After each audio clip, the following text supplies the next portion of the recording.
नमो सद्गुरु सच्चिदानंद रूपा okay नमो सद्गुरु भक्त कल्याण मूर्ती नमो सद्गुरु भास्करा पूर्ण कीर्ती गजाननं ज्ञानमूर्तिं साक्षात् प्रेम स्वरूपिणं गौरी शंकर दया मूर्तिं भास्करं वंदे पुनः पुनः सती रंभा जयाची माता असे हो आकारा मनामे पिता बसे हो शिरसोली गावी अवतार धरिला नमस्कार माझा मौनी प्रभूला सर्व मंगल मांगल्ये शिवे सर्वार्थ साधिके शरणे त्र्यंबके गौरी नारायणे नमस्तुते मुक्ताबाई नमो त्रिभुवना पावने मुक्ताबाई नमो त्रिभुवना पावने मुक्ताबाई नमो त्रिभुवना पावने मुक्ताबाई नमो त्रिभुवना पावने आदत्रया जननी देवाची आदत्रा जननी देवाची मुक्ताबाई नमो त्रिभुवना पावने मुक्ताबाई नमो त्रिभुवना पावने मुक्ताबाई नमो त्रिभुवना पावने मुक्ताबाई नमो त्रिभुवना पावने मुक्ताबाई नमो त्रिभुवना पावने मुक्ताबाई नमो त्रिभुवना पावने मुक्ताबाई नमो त्रिभुवना पावने मुक्ताबाई नमो त्रिभुवना पावने धर्माची तो मूर्ती पाप पुण्य तुझे हाती मज सोडवी दातारा कर्मापासून दुस्तर करीचे अंगीकार तरी काय माझा भार देवीच्या जीवना तुका म्हणी नारायणा उपस्थित प्रस्तुत प्राप्त प्रसंगी प्राप्तस्थळी निरूपणा करता निवडलेला अभंग वैराग्याचे मूर्तिमंत संत श्रीमंत देहूचे सुखसिद्ध साधू जगद्गुरु श्री तुकोबाराय यांचा भगवत विषयी अत्यंत आनंददायी असा असणारा अभंग या अभंगाच्या माध्यमातून जगद्गुरु संत श्री तुकाराम महाराज आई जगदंबा मातेच्या चरणी एक आगळी वेगळी प्रार्थना करतात. बोलवा सेवेला प्रारंभ करण्या अगोदर अल्पसा पर्याय तो असा नवयुवक दुर्गा उत्सव मंडळ गजानन नगर चिखले या सर्व तरुण बांधवांच्या अतोनात प्रयत्नातून हा कार्यक्रम या ठिकाणी आयोजित करण्यात आलेला आहे. खरं तर या तरुण मंडळीचे द्यावे तितके धन्यवाद थोडेच आहेत, कारण आपण जर बारीक विचार केला तर आज बऱ्याच ठिकाणी आगळ्या वेगळ्या पद्धतीचे कार्यक्रम होतात. आगळ्या वेगळ्या पद्धतीचे कार्यक्रम होतात. कीर्तन म्हटलं की काही लोकांना आवडत नाही. लोक म्हणतात कसं आहे, कीर्तन ऐकल्यापेक्षा मोबाईलवर रील पाहिलेलं कधी बरं. मी एकाला विचारलं का रे बाबा, कीर्तन ऐकल्यापेक्षा मोबाईलवर रील पाहिलेलं कधी बरं का असं म्हणतो तो म्हणले महाराज नाही का सेकंदाला रील बदलते. सेकंदाला रील बदलते. इथं काय म्हणे, कीर्तनात एकटाच महाराज असतो, त्यानं धोतर घातलेलं असतं, कंबर बांधलेले ते एकटाच असतो, म्हणजे हालत नाही बोलत नाही, तो एकटाच बळबळ करतो म्हणे. रील पाहिल्यापेक्षा टीव्ही पाहायला मूर्ती म्हणे, कारण बटन दाबलं की चॅनल बदलतं म्हणे. इथं प्रत्येक सेकंदाला प्रत्येक मिनिटाला चॅनल बदलतंय म्हणे. हा कीर्तनकार 2 तास बिचारा एकटाच बोलतोय म्हणे, त्याच्यामुळे नको आहे. खरं सांगू तुम्हाला, या नवयुवक दुर्गा उत्सव मंडळाचे जेवढे हे काही तरुण मंडळी आहेत यांच्याकरता एकदा जोरदार टाळ्या वाजवा. आज आगळ्या वेगळ्या कार्यक्रमाकडे वाटचाल न करता या मंडळींनी हे कीर्तनाचं सौभाग्य या ठिकाणी सगळ्यांकडून घडून आणलंय. माझ्याकरता तरी हे सौभाग्याचं म्हणावं लागेल. कारण कसं आहे, माझ्याकडे काही मंडळी आली होती, आपल्या मंडळातील सर्व या मंडळाच्या कार्यकर्त्यांच्या वतीनं आले होते. 2 सागर भैया, आशिष भैया ही मंडळी आली होती. आणि यांनी काल परवा माझ्याकडे येऊन मौनी बाबाच्या मठामध्ये संपर्क केला. सांगितलं महाराज आपल्याला कीर्तन ठेवावं लागतं. पण नंतर कळालं की कीर्तन आजूबाजूला चालू आहे. सज्जनांनो, आपण हिंदू आहोत, आपण मराठी आहोत, आणि आपल्यासाठी मी तर असं म्हणत असेल की गल्ली गल्लीत कीर्तन झाल्यापेक्षा जेवढ्याही काही देव्या आहेत तेवढ्या देव्याच्या ठिकाणी कीर्तन ही झाली पाहिजे. ही हिंदू धर्मात काळाची गरज आहे. काळाची गरज आहे.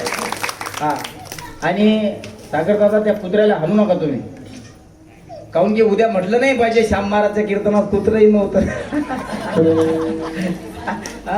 एवढं सुंदर नियोजन झालंय, पण म्हटलं नाही पाहिजे उद्या कोणी कुत्र नव्हतं, काळं कुत्रही नव्हतं. आणि माझ्या नशिबात पांढरं नाही, बिलकुल काळच आहे का नाही. म्हणून नगरामध्ये कीर्तन सेवा झाल्यापेक्षा प्रत्येक आई जगदंबेच्या या पावन कुशीत आई जगदंबेच्या चरणावर ही सेवा समर्पण झाली पाहिजे. आणि ही आज काळाची गरज आहे. का काळाची गरज आहे? या सोशल मीडियाच्या धावत्या युगामध्ये आज काळ बदलत चाललेला आहे. माणसं सुद्धा बदलत चाललेली आहे, समाज सुद्धा बदलत चाललेला आहे, संस्कृती सुद्धा लोप पावत चाललेली आहे. संस्कृती सुसंस्कार जपण्याचं काम जर कोणी करत असेल ना, तर मला असं वाटतंय आमचे साधू संत हे कीर्तनाच्या माध्यमातून करत असतात. कशा करता बोलतात असे संत, याचा विचार जर आपण केला. महाराज म्हणतात, बुडते हे जना न देखवे डोळा, येतो कडवळा म्हणूनिया. त्या काळामध्ये माझ्या पूर्वज संतांनी लिहून ठेवलेलं आहे. हे जन बुडतंय. आता सध्याची परिस्थिती जर आपण आपल्या डोळ्यासमोर ठेवली महाराज, तर सगळ्यांना माहित आहे कीर्तनाच्या माध्यमातून ती प्रगट करणं मला योग्य वाटणार नाही, पण त्याही परिस्थितीवर मात करण्याचं साधन आहे, त्याचं नाव आहे कीर्तन. म्हणून मनोरंजनाकरता कीर्तन नाही, मनोरंजनाकरता मोबाईल आहे, मनोरंजनाकरता टेलिव्हिजन आहे. म्हणून जीवनाचं कल्याण, जीवनाचं उद्धार व्हावा असं जर आपल्याला वाटत असेल ना, तर शास्त्रकार, संत महात्मे, साधू महात्मे सांगतात, बाबांनो कीर्तन ऐकलं पाहिजे. कारण कीर्तन, प्रवचन, कथा ह्या जीवनातल्या व्यथा दूर करण्यासाठी असतात. मनाचं मनोरंजन व्हावं असं जर तुम्हाला वाटत असेल, तर प्रत्येकाच्या खिशात सेकंदाला रील बदलते हे मी तुम्हाला सांगितलं, पण त्यानं तुमचं मनोरंजन होईल. पण कीर्तनाच्या माध्यमातून परिवर्तन झाल्याशिवाय राहणार नाही, हा साधूचा शब्द आहे. ताकद आहे साधूच्या शब्दांमध्ये. म्हणूनच आज तुमच्या सर्व मायबापांच्या समोर तुमच्यासाठी मी काही नवीन नाही, आणि माझ्यासाठी तुम्ही सुद्धा काही नवीन नाही. विठाला विठाला विठाला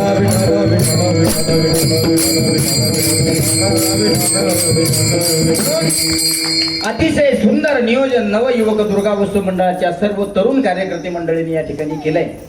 समोरच्या गल्लीमध्ये सुद्धा कीर्तन आहे, पाठीमागे सुद्धा कीर्तन आहे, आणि आज आपल्या गजानन नगर मध्ये सुद्धा कीर्तन आहे. आणि ही अत्यंत आनंदाची गोष्ट आहे आपल्यासाठी. झाले पाहिजे. देवी माय आपल्याला काय शिकवण देते? ही देवी माय आपल्याला धर्मरक्षण कसा केला पाहिजे याची शिकवण देते. म्हणून तुमच्या सर्वांच्या श्रवणाकरता विशेष करून हा अभंग मी या ठिकाणी निवडला. अभंग फार सुंदर आहे. अभंग हा तुकाराम महाराजांचा आहे, आणि अभंग हा 4 चरणाचा आहे. महाराज म्हणतात, धर्माची तू मूर्ती, आई जगदंबा, आई दुर्गा भवानी, ही चंडमुंड मर्दनी, ही महिषासुर मर्दिनी, प्रत्यक्ष धर्माची मूर्ती आहे. तुम्ही जर विचार केला सज्जनांनो, या मूर्तीच्या बाबतीत जर सूक्ष्म असा विचार करण्याचा प्रयत्न तुम्ही केला, तर या आई भवानीला अनादि निर्गुण असं म्हटलं गेलेलं आहे. ऐका, शक्यतोवर मुलं जर शांत बसत असतील तर बसू द्या, कारण जास्त वेळ मी काही कीर्तन करणार नाही, कारण ते मदत विक्षेप झाला की मग विषय होतो, आहे का नाही. आई जगदंबेचा अवतार कार्य कशा करत आहे? धर्माचं रक्षण करण्याकरता आहे. साधू संतांचा अवतार कार्य कशा करताय? धर्माचं रक्षण करण्याकरताय. आज जगद्गुरु संत श्री तुकाराम महाराज आई जगदंबेकडे बोट दाखवत आहेत, आणि जगदंबेकडे बोट दाखवत असताना म्हणतायत, धर्माची तू मूर्ती. याचं कारण आहे, हिंदवी स्वराज्याचे संस्थापक छत्रपती शिवाजी महाराज, कुठलाही त्यांना जर एखादा कार्यक्रम करायचा असेल, छत्रपती शिवाजी महाराजांना युद्ध करण्याकरता जायचं असेल, शिवाजी महाराजांकरता धर्माचं रक्षण करण्याकरता, लढाई करण्याकरता जायचं असेल, ज्या ज्या वेळेस महाराजांना घोड्यावर बसायचं, ज्या ज्या वेळेस महाराजांना युद्ध करण्याकरता जायचंय, त्या वेळेस महाराज प्रत्यक्ष आई भवानीचे कृपा आशीर्वाद मिळवायचे. आणि ज्यावेळेस छत्रपती शिवाजी महाराजांना या आई तुळजा भवानीनं कौल दिल्यानंतर छत्रपती शिवाजी महाराजांनी आपल्या मयानाकडे हात घालावा, आणि त्या मयानातले आई तुळजा भवानीने दिलेली 75 किलोची भवानी बाहेर काढावी, आणि अशी भयान भवानी बाहेर काढल्यानंतर महाराजांनी पुढील वाटचालीत प्रवेश करावा. याचं कारण आहे सज्जनांनो, प्रत्यक्ष आई तुळजाभवानी छत्रपती शिवाजी महाराजांना प्रगट होऊन दर्शन देते आणि राजाच्या सानिध्यामध्ये राजाला सुद्धा सुंदर असं मार्गदर्शन करते. माझे छत्रपती शिवाजी महाराज म्हणतात, ज्या जगदंबे मातेनं राजा छत्रपती शिवाजी महाराजांना उपदेश केला, आज आपण विचार केला पाहिजे की छत्रपती शिवाजी महाराजांना जी तलवार तुळजाभवानीनं प्रत्यक्ष भेट देऊन दर्शन देऊन दिलेली आहे, आज त्या छत्रपती शिवाजी महाराजांना तुळजाभवानीचा आशीर्वाद मिळालेला आहे, ही आपल्यासाठी अत्यंत आनंदाची गोष्ट आहे.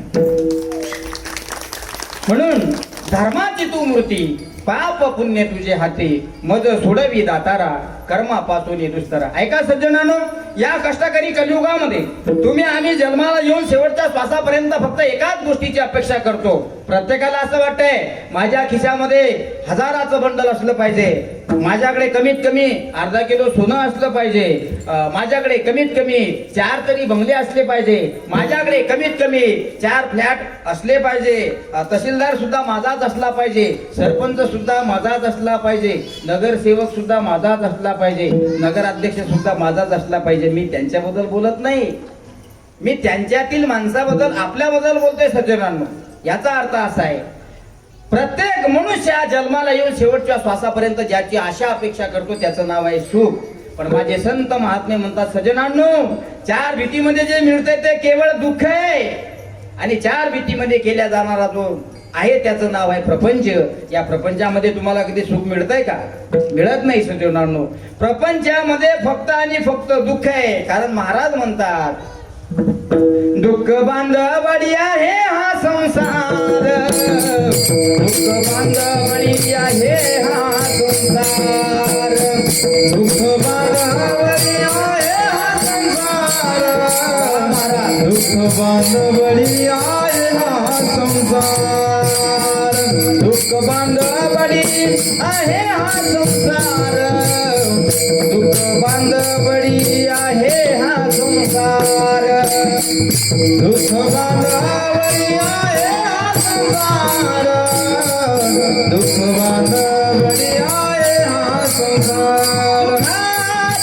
विचार नाही कोठे, सुखाचा विचार नाही कोठे, सुखाचा विचार नाही कोठे, सुखाचा विचार नाही कोठे, बांधवडी आहे हा संसार, दुःख बांधवडी आहे हा संसार, दुःख बांधवडी आहे हा संसार, दुःख बांधवडी आहे हा संसार, दुःख बांधवडी आहे हा संसार, दुःख बांधवडी आहे हा संसार, दुःख बांधवडी आहे हा संसार, दुःख बांधवडी आहे हा संसार. 4 भीतीच्या आतमध्ये जे होतो त्याचं नाव आहे प्रपंच. आणि प्रपंचामध्ये तुम्ही सुखाची अपेक्षा करता मायबापांनो. शास्त्रकार म्हणतात, तुम्ही घरामध्ये या 4 भीतीमध्ये कितीही सुखाची अपेक्षा करा, जेवढं तुम्ही सुखाची अपेक्षा करत असाल ना, तितकं दुःख तुमच्या पदरामध्ये पडल्याशिवाय राहणार नाही. त्याचं नाव संसार आहे. आज आपण नवयुवक दुर्गा उत्सव मंडळाच्या या आयोजित भव्य दिव्य कीर्तन महोत्सवात सगळे लोक सहभागी झालात. मला सांगा, तुम्हाला कीर्तन घरात बसूनही ऐकता येत होतं? घरामध्ये बसून का कीर्तन ऐकता येत नव्हतं? संत महात्मे म्हणतात, परमार्थ करण्याकरता त्यागाची अत्यंत गरज आहे. कारण आज लहानपणापासून शेवटच्या श्वासापर्यंत मनुष्य असो किंवा माता माऊली असो, हे विद्यार्थी आहेत. तुम्ही तरुण असाल अथवा वृद्ध असाल तरी सुद्धा तुम्ही विद्यार्थीच आहात. आज ही एवढी मोठी सर्व छोटी छोटी वारकरी संप्रदायातील विद्यार्थी मंडळी या ठिकाणी उभी आहे. मला सांगा, तुम्ही हे सुंदर मृदंग वाजवतात, हे सुंदर गातात, टाळ वाजवतात, इकडे लखन महाराज आहेत, ही सर्व मंडळी या ठिकाणी आले. वास्तविक पाहता यातले काही माझे नातेवाईक नाहीत, काही माझे गंगोतातले नाहीत. एक आहेत फक्त आमचे पुतणी बा, छोटे, ते मृदंग वाजवतात. ते बघा, या लहान वयामध्ये या महाराजाला, या बाळाला घरी मृदंग शिकता येत नव्हता का? एक कल्पना करा, घरी सुद्धा पकवाज शिकता येत होता. पण शास्त्रकार म्हणतात जेवढं गुरुकुरामध्ये लवकर ज्ञान मिळते तिथं 4 भीतीमध्ये मिळत नाही. हरिपाठ करण्याकरता तुम्हाला तेवढातच यावं लागेल, घरी हरिपाठ होणार नाही. एकाला मी विचारलं, मावशी तुम्ही हरिपाठ करता का? म्हणे मग तुम्हाला काय माहिती आहे महाराज, आम्ही दररोज हरिपाठ करतो. कुठं करता मावशी तुम्ही हरिपाठ? आम्ही नाही का आमच्या घरात हरिपाठ करतो. अरे वा, कोण कोण करता मावशी तुम्ही हरिपाठ? मावशी म्हणली मी आणि माझा नातू करतो. मला सांगा, हरिपाठ चालू असताना आपला नातू आपल्या मांडीवर बसतो, आपला नातू आपल्याला खरोखर हरिपाठ करू देत असेल का? हा आपल्या डोळ्यासमोर प्रश्न ठेवा. का प्रपंचा सज्जनांनो, नातवाचं प्रेम एकीकडे गुंतून जातं आणि एकीकडे हरिपाठ सुद्धा म्हणावं वाटतो. मला असं वाटतंय, समर्पण भावनेने जर तुम्हाला हरिपाठ करायचा असेल तर सद्गुरू संत गजानन महाराजांच्या मंदिरात यावं लागेल. 5-50 माता मौल्या एकत्रित आल्यानंतर 5-50 मिळून जो हरिपाठाचा आनंद तुम्हाला मिळतो तो घरात मिळत नाही. म्हणून घराचा त्याग झाल्याशिवाय तुम्हाला परमार्थ करता येत नाही. माझा सिद्धांत नीट लक्षात ठेवा. मी कीर्तन जास्त लांबवणार नाही, कारण मला सुद्धा हजारो लोकांमध्ये कीर्तन करायची सवय आहे, पण ते दर्दी असले पाहिजे. विठाला विठाला आपण सर्वजण वारकरी संप्रदायाचे पायी गाव, काही गावला बऱ्याच ठिकाणी असा अनुभव येतो, हजारो लोक श्रवण करण्याकरता असतात. पण खरं सांगू का सागर दादा, कीर्तन ऐकण्याकरता गर्दी महत्वाची नाही. कीर्तन श्रवण करणारे श्रोते हे दर्दी असले पाहिजे. म्हणून आमचे कीर्तनकार लोक सांगत असतात, सज्जनांनो, कीर्तन श्रवण करत असताना कीर्तनकार महाराज काय सांगतात, महाराज ते चांगलं सांगतात, म्हणून चांगलं घेऊन जायचं असतं.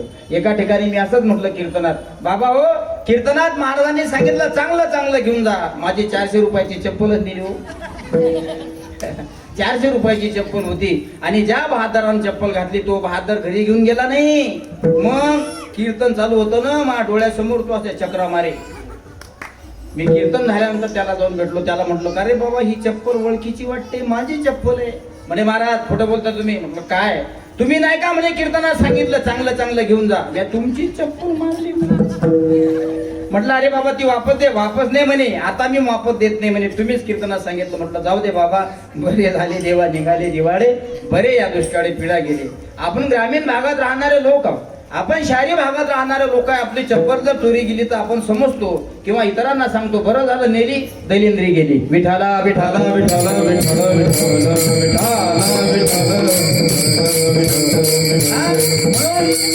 सुभाषितकारांनी सुद्धा फार सुंदर वर्णन केलेलं आहे. कीर्तन ऐकायला येतं तुम्हाला मस्त.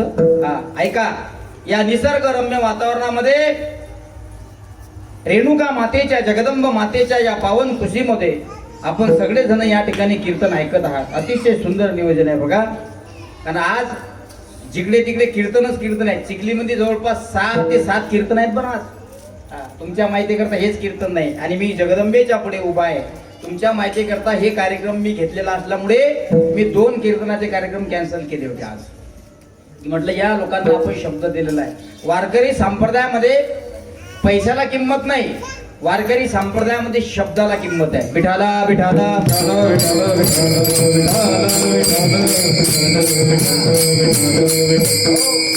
11:30 वाजता अन्वीची मंडळी आली आणि 12 वाजता नीलकमलवाल्याचा सुद्धा मला फोन आला.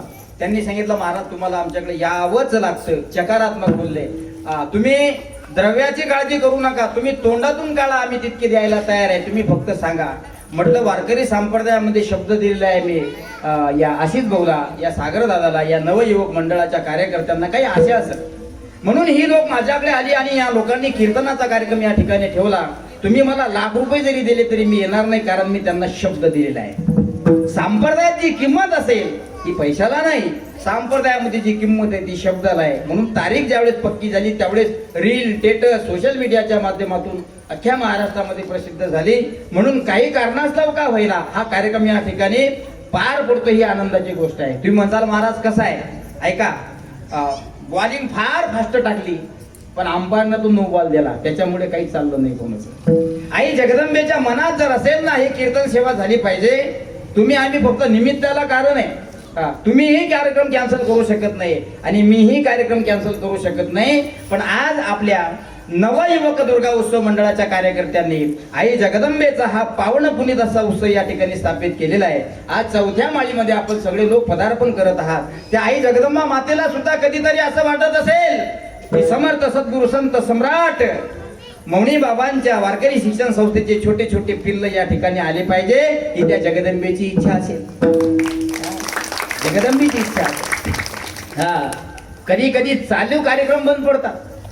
कधी कधी कार्यक्रमाचा रामकृष्ण आली झाला की महाराजांना चक्कर येतो, मृदंगाचार्यच काय होतो, पकवादच फुटतो, सिस्टीमच काय जळती, दांगळू होतो. का? देवाच्या मनात जर आलं ना कार्यक्रम होऊ द्यायचा नाही. आपल्या बापाचा बाप जरी आला तरी कार्यक्रम होऊ शकत नाही, पण देवाच्या मनात जर आलं ना सज्जनांनो की कार्यक्रम झालाच पाहिजे. प्रत्यक्ष कितीही मोठा आला तरी कार्यक्रम कॅन्सल करू शकत नाही. ही देवाची ताकद आहे.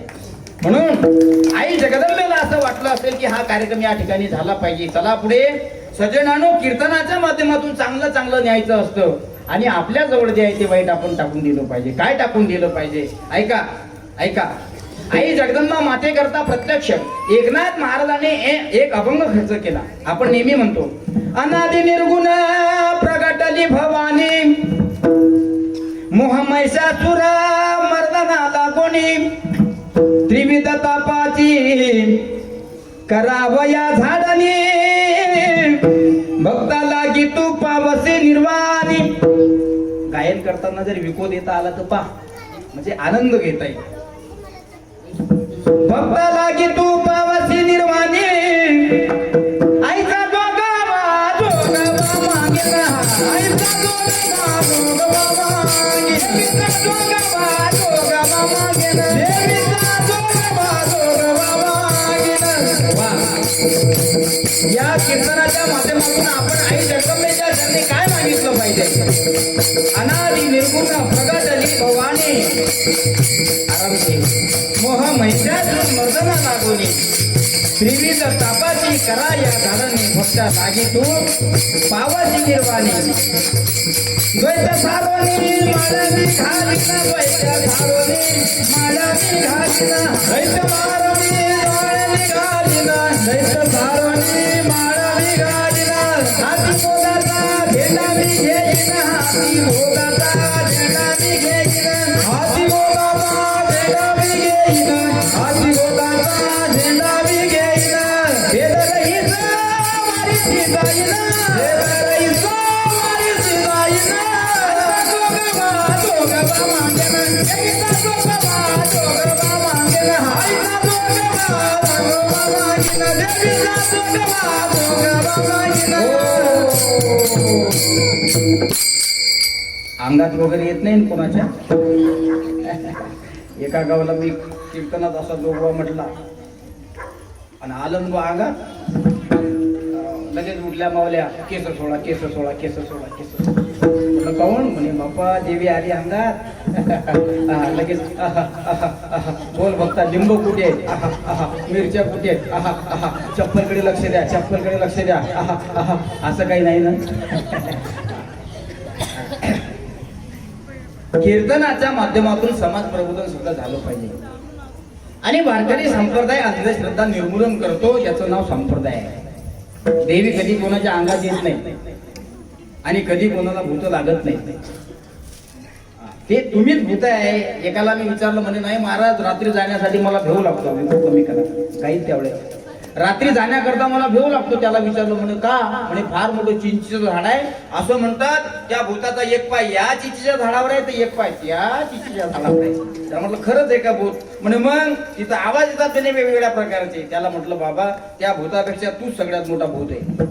तुझ्यासारख्या भूताला जर त्या भूताने पाहिलं तर तो भूत मला असं वाटते निघून जाईन, डबल आयुष्यात कधी येणार नाही. म्हणून भूत कधी दिसत नसतात आणि अंगात कधी येत नसतं. सज्जनांनो, आपण कधी 8 दिवस आंघोळा करत नाही, देवी माय आपल्या अंगात येईन कधी? आपल्याला दात घासण्याची सुद्धा सुविधा उपलब्ध नाही आहे. आपल्याला तोंड बरोबर धुता येत नाही. आपल्याला चहा पिण्याची अक्कल नाही, आपल्याला खाण्याची नाही, आपल्याला झोपण्याची नाही. 8 दिवस आंघोळा करत नाही तरी देवी माय अंगात येते म्हणतात. मला हे समजत नाही की तुमच्या अंगात ती येतेच कशी. आणि सांगू, जगाची मालकीन ज्याच्या अंगात येईल तो खरोखर जिवंत राहील का हो? ऐका, मी आई जगदंबा मातेविषयी बोलतो. ही अंधश्रद्धा आहे. शेवटी ज्याचा त्याचा तो प्रश्न आहे. पण वारकरी संप्रदाय म्हणतो माय कधी कोणाच्या अंगात प्रवेश करत नाही. देवाने जर अंगामध्ये प्रवेश केला तर माणसाचं शरीर जळ पडतं असं त्याचं निर्मूलन आहे. म्हणून याचं खंडन आपल्या माध्यमातून झालं पाहिजे. ऐका सज्जनांनो, घराचा त्याग आपण का केला पाहिजे? का देवीच्या द्वारामध्ये येऊन आईच्या पवित्र या पदचरणावर या खुशीमध्ये आपण कीर्तन काय श्रवण केलं पाहिजे? ऐका, अनादि निर्गुण प्रगटली भवानी, मोह महिषासुर मर्दना लागोनी, त्रिविध तापाची करावया झाडणी, भक्ता लागी तू पावसी निर्वाणी, आईचा जोगवा मागेन, हाती बोधाचा झेंडा मी घेईन. ऐका, अनादि निर्गुण प्रगटली भवानी. माझे एकनाथ महाराज म्हणतात आई जगदंबा माता, आई भवानी माता ही अनादि आहे. अनादि कोणाला म्हटलं जातं? जिचा जन्म नाही तिला अनादि म्हटलं जातं. अनादि कोणाला म्हटलं जातं? ज्यानं आईच्या कुशीतून जन्मच घेतला नाही त्याला अनादि म्हटलं जातं. कोण आहे या संप्रदायामध्ये अनादि? याचा विचार जर आपण केला सज्जनानो, तो दोन व्यक्ती अनादि आहे. एक भगवान भोलेनाथ आणि दुसरी पार्वतीच्या प्रत्यक्ष स्वरूपामध्ये विराजमान असणारी माझी जगदंबा माता ही अनादि आहे. म्हणून अनादि निर्गुण प्रगटली भवानी, मोह महिषासुर मर्दना लागोनी, त्रिविध तापाची करावया झाडणी, भक्ता लागी तू पावसी निर्वाणी. याचा भाव फार सुंदर आहे बघा. एकनाथ महाराज भाव सांगत असताना म्हणतात ही जी अनादि आहे, ही जी अनादि आहे तुमच्या आमच्या अंतःकरणामध्ये सुद्धा ही विराजमान आहे. याचा विचार आपण केला पाहिजे. कसा केला पाहिजे? पहा, प्रगटली भवानी. आपल्या अंतःकरणामध्ये सुद्धा काही वैरी बसलेले आहेत. आपल्या अंतःकरणामध्ये 6 वैरी आहेत. किती वैरी? हो गजानन नगर, किती वैरी? 6. आपल्या हृदयामध्ये 6 वैरी बसलेले आहेत. रक्त रेत दुर्गंधी जंतू नरकमुताने भरली रे, कानोबा तुझी घोंगडी चांगली, आम्हा शिका दिली मांगली रे.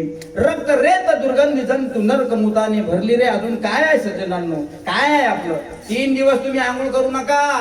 तुमच्या जवळ असणारी मैत्रीण, तुमच्या जवळ असणारा मित्र तुमच्या जवळ उभा राहत नाही. तुमचा मित्र तुम्हाला सांगतो जाय पाटील पहिले आंघोळ करून येईन मग माझ्याजवळ बस. का रे? का म्हणतो तू? तर तुझा जीवला काय? अरे एकमेकाला घास दिल्याशिवाय तुम्ही घास भरवत नाही ना, मग आता का त्याला जवळ येऊ देत नाही? महाराज त्याला मी विचारलं, तो म्हणतो महाराज यानं 3 दिवस झाले आंघोळ केली नाही बघा, याच्या अंगाचा फार दुर्गंध येतो. याचं कारण आहे सज्जनांनो, आपलं जे शरीर आहे हे दिसायला जरी स्वरूपवान असलं, आपलं जे शरीर आहे हे दिसायला जरी सुंदर असलं तरी सुद्धा हे मलमूत्राचं भरलेलं भांडार आहे. बघा काय काय या शरीरामध्ये. रक्त रेत दुर्गंधी जंतू नरकमुताने भरली रे, कानोबा तुझी घोंगडी चांगली. संत महात्मे त्या देवाला जो देता, देवा तुझी एवढी सुंदर असणारी घोंगडी आहे. तुझी घोंगडी म्हणजे शरीर, इतकं सुंदर तुझं शरीर आहे आणि आमच्यासारख्या लोकांना तू सुंदर बनवलं. पण विकार रहित का बनवलं देवा? हे विकार आमच्या हृदयातले निघायला पाहिजे होते. त्यावेळेस संत महात्मे म्हणतात तो जो आहे ना, तो ज्याने ही 3.5 हाताचा नरदेह मिळवून दिला, ज्यानं ही 3.5 हाताची घोंगडी आपल्याला मिळवून दिली, तिला घोंगडी म्हटलेलं आहे. कबीर महाराज एका ठिकाणी म्हणतात बघा, ऐका. औट हात का मानो देह अल्लाह ने तुझे दिया, औट हात का मानो देह मौला ने तुझे दिया, खाया पिया सुख से सोया नाहक जमाना खोया, कबीरा सुन वै साधु राम नाम सबसे मीठा, राम नाम सबसे मीठा रे, राम नाम सबसे मीठा. औट हात का मानो देह अल्लाह ने तुझे दिया, मौला ने तुझे दिया. पुढे पा, खाया पिया सुख से सोया नाहक जमाना खोया. याच्याकरता दिलेला आहे का? 3.5 हाताचा नरदेह दिलेला आहे. दुसऱ्याची चेष्टा करण्याकरता दिलेला आहे का? दुसऱ्याचं घर चांगलं बांधलं म्हणून त्याच्यावर जळण्यासाठी दिलेला आहे का? नाही सज्जनांनो. जर आपण या 3.5 हाताच्या शरीराचा विचार केला ना काका, तर जसं लोकांचं आहे तसं तुमचं आहे आणि जसं तुमचं आहे तसं आमचं आहे. या सृष्टीत 3.5 हाताचा नरदेह ज्यांना ज्यांना मिळालेला आहे, तो माता मावल्यांना मिळालेला असो का पुरुष वर्गांना मिळालेला असो, तुम्ही आणि आम्ही एकाच पंक्तीचे सगळे लोक आहोत, एकाच पंक्तीमध्ये बसलेला. पण हे शुद्ध करायचं कसं? महाराज म्हणतात अनादि निर्गुण प्रगटली भवानी, मोह महिषासुर मर्दना लागोनी. आई जगदंबा माता ज्यावेळेस प्रगट झाल्या आणि आई जगदंबा माता प्रगट झाली असताना आई जगदंबा मातेनं ही शिकवण या समाजाला दिली की महिषासूर नावाचा कोणीतरी राक्षस होता. त्या काळात महिषासूर होता म्हणून महिषासुराचा उद्धार मातोश्रीने केला हे सगळ्याला मान्य करावं लागेल. त्या काळात महिषासूर होता. मग मला एक सांगा तुम्ही, या काळात महिषासूर नाही का?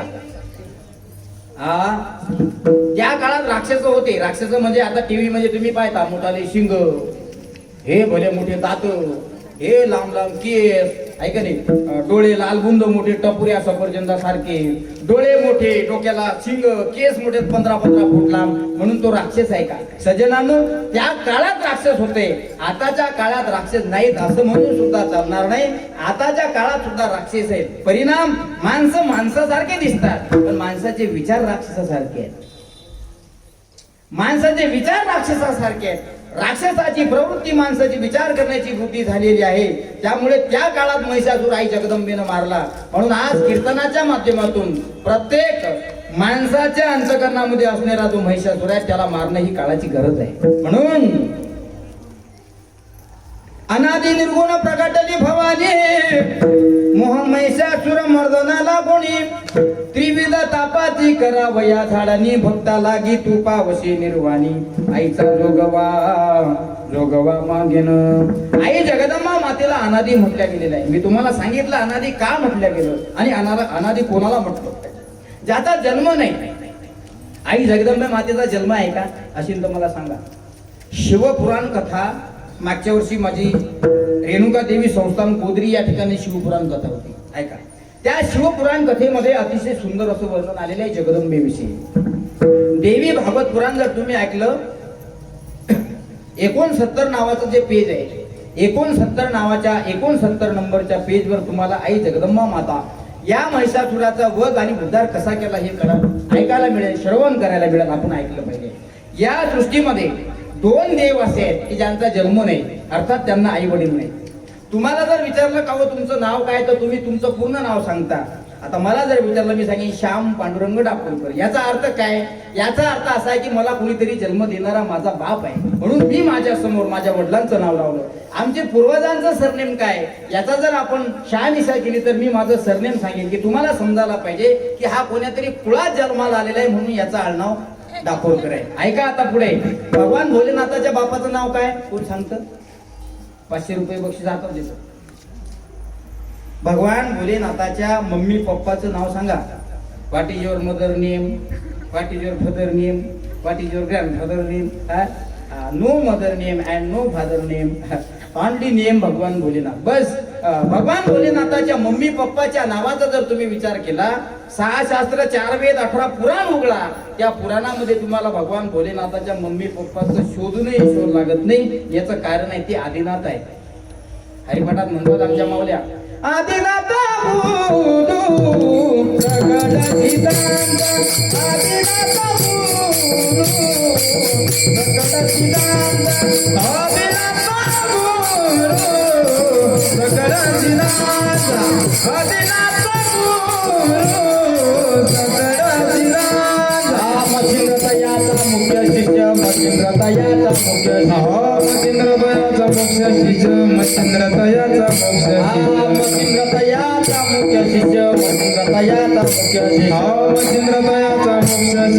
मच्छिंद्रतयाचा मुख्य शिष्य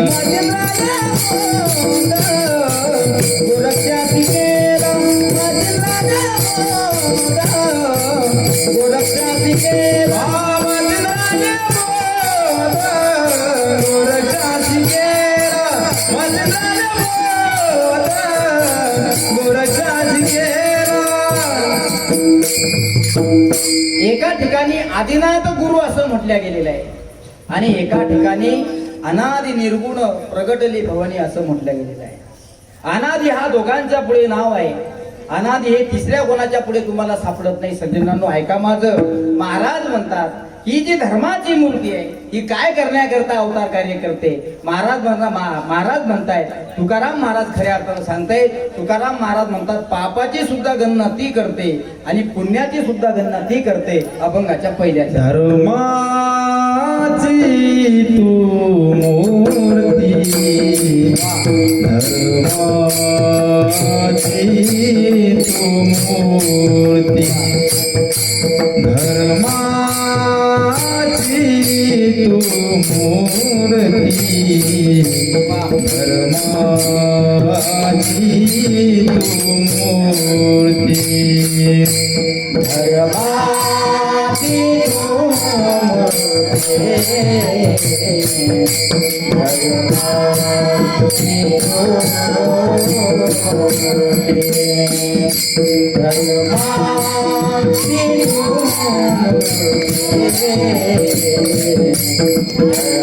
तू मूर्ती धर्माची तू मूर्ती धर्माची तू मूर्ती धर्माची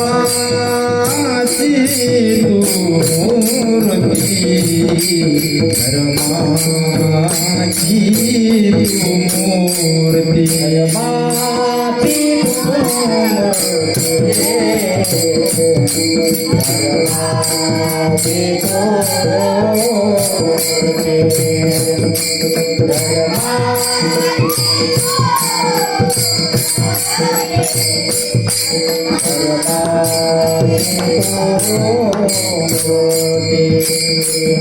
पाप पुण्य तुझे हाती पाप पुण्य तुझे हाती पाप पुण्य तुझे हाती तुझे हाती मज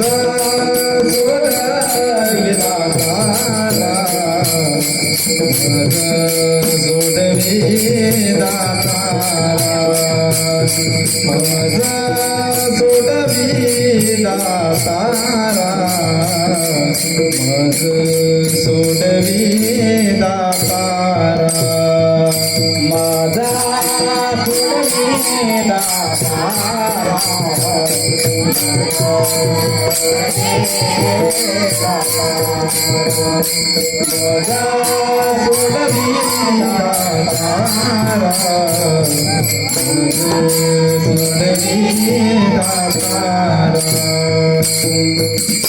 श्री तुकाराम महाराज म्हणतात, धर्माची तू मूर्ती पाप पुण्य तुझे हाती. आपण जन्माला आल्यानंतर शेवटच्या श्वासापर्यंत जे कर्म करतो, एक चांगलं कर्म आहे आणि दुसरं वाईट कर्म आहे. आपण कोणतं कर्म केलं पाहिजे हे सुद्धा संत शिकवतात, आणि आपण वाईट कर्म केलं पाहिजे की नाही केलं पाहिजे हे सुद्धा संत महात्मे शिकवतात. म्हणून श्री संत तुकाराम महाराज म्हणतात, धर्माची तू मूर्ती. आई जगदंबा आदी अनादी आहे. आई अनादी असल्यामुळे या अनादी असलेल्या मातेला अनादी असा शब्द दिला. दुसरा भगवान भोलेनाथाला अनादी हा शब्द दिला. तुम्ही म्हणसाल महाराज असं का हो? ऐका, सृष्टी निर्माण करण्याच्या अगोदर कोण होतं? आज हा वारकरी संप्रदाय या ठिकाणी येऊन पोहोचलेला आहे. आपण याचा विचार जर केला तर भगवान भोलेनाथाचं आणि आई जगदंबेचं फार मोठं समर्पण आहे.